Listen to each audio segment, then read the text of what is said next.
Hi. Would you like to introduce yourselves? Hi, I'm John Buckley. I'm a resident in Eldridge Road.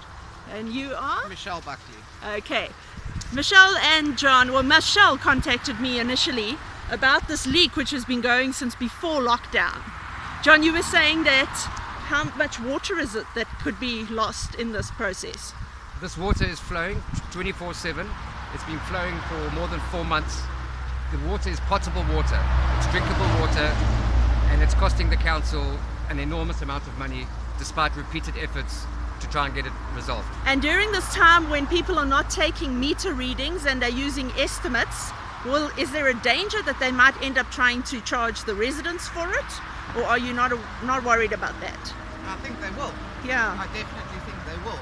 Because they're going to say, well, the water's gone somewhere. Someone's been using it. Who are they going to blame? Yeah. Have you been keeping track of your water readings for yourself during this period when they haven't been coming and taking them?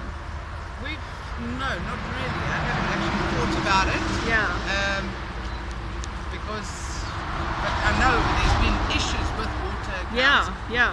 I have got a major account query for the body corporate of the complex. Yes. Because I've got an account of over 6,000 Rand where we only pay 200 a month. Oh, that's ridiculous. And I was told and that's in now- your complex. That's for Oh my 5 goodness. units. Yeah. And so this is not a low density residential area. There are roads, there are houses, freestanding houses, and there's complex, and all these people. Have you found that your water pressure has been affected by this at all, or has it not really seemed to make that much of a difference? I think it does. I've also got with the one tap. If I open it, the tap makes the biggest noise. You can't even open your tap because it Possibly makes too because of much noise. air in the pipes That's as right. a result That of could be. this. Yes. Yeah, because I know that pipes, I mean, there's fluid mechanics that it follows a certain process, and if there's no proper pressure in a pipe due to a fault, it's going to cause damage to the whole system. We're seeing it in our small little unit in a highly densified area. So I would imagine that everyone's experiencing the same problem, but not on a large scale. Yeah, But yeah, we are being affected by yes, it. yes. The other problem about this, it's creating an ecological problem. Yes, let's look at this quickly. You were saying before lockdown, this area used to always be clean and kept clean, and Quite now right. it's like a little jungle that's growing here. Yeah, it's a swamp actually. And this water is, if we go down, you can see it is running continually right down into the stormwater drain, And that's clean water. and that's clean water. You could, if you felt like it.